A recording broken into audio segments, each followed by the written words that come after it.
In this video, I'm going to explain why and how you might want to use an ND filter for photography.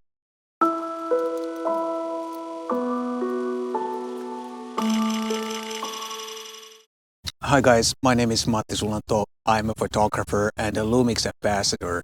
And in this video, I'm going to show you why and how you might want to use an ND filter in your photography.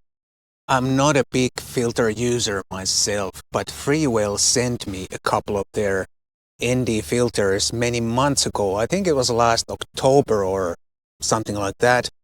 But the weather here in Finland from October to pretty much halfway February is quite miserable and dark, so I didn't feel like using any ND filters because the weather is or was dark enough as it is.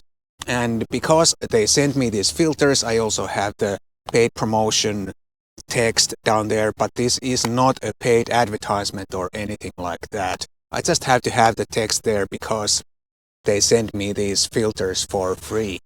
But now it's spring and there's a lot of light and it's almost warm, so I felt today is a perfect day to take these Freewell filters out for a walk and see what they can do.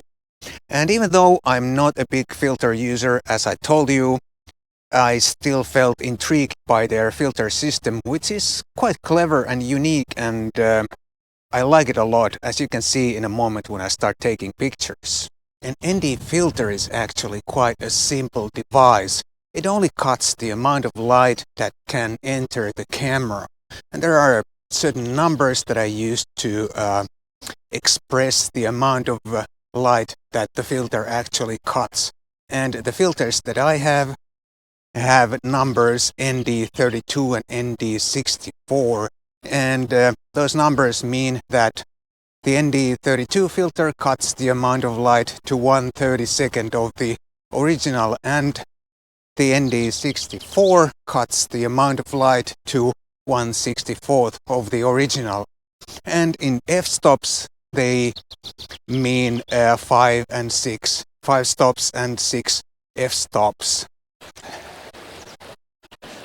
And because the ND filter cuts the amount of light that can enter the camera, it allows you to use long shutter speeds in bright light like what I'm trying to do today.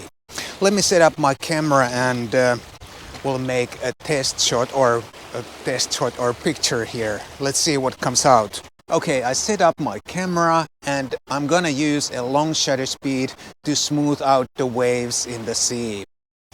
And the longest shutter speed that I can get without any ND filter is around 1/20th of a second, 1/15th of a second. Even if I use the lowest ISO 100 value on my camera and I stop down all the way to f22. So the only way to get a long exposure is to use an ND filter, and I'm gonna need at least 1 second exposure here or longer to smooth out the waves at least a little bit. The Freewell filter system is actually quite nice or clever. You have this magnetic ring that you screw on the filter threads of your lens, and then you can leave it there, and then you have the actual filter which has a magnet, and the filter is super easy to attach and take off like so.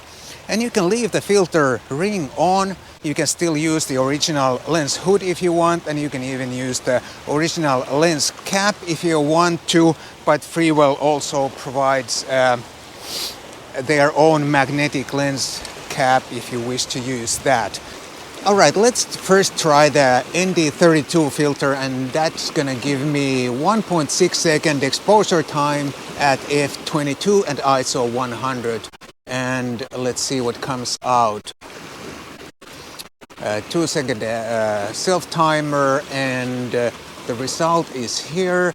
It's a lot better than without any filters, but I want even smoother water surface, so I'm gonna stack another filter on that because with this Freewell system you can stack filters on top of each other, and I still have that ND64 that I'm gonna put on top of the ND32, so I'm gonna get 11 stops of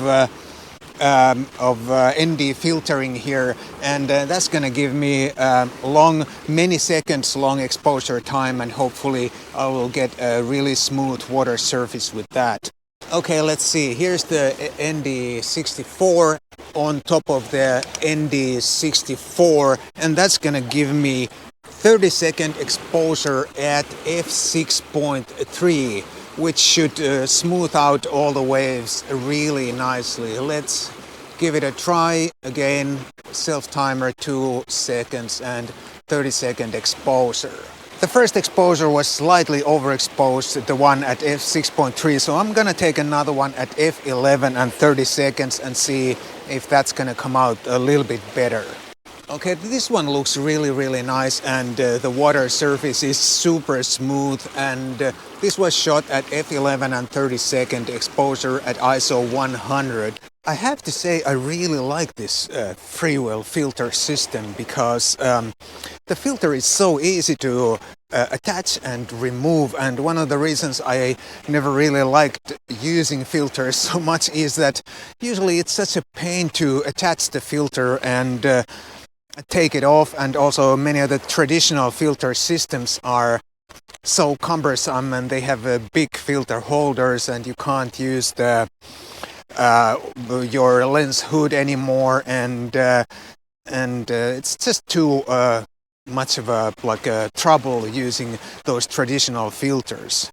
I think the only real downside with this system is that if you are using a gradient ND filter, you can't move the filter sideways or up and down like you can do with the more traditional filter system, where you slide the filter into a slot in the filter holder. But other than that, I think this is a really super nice and convenient system, filter system.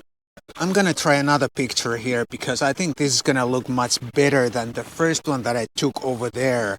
So let's see, this is gonna give me 20 seconds at f11 ISO 100, 2-second self-timer, and let's see what happens.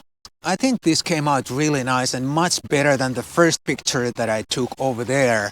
And here's a comparison shot without any ND filters, and as you can see, the difference is quite dramatic. I'm gonna put an affiliate link down below for these Freewell filters, just in case you'd like to give them a try. And I think if you're a big filter user, you're not gonna be disappointed.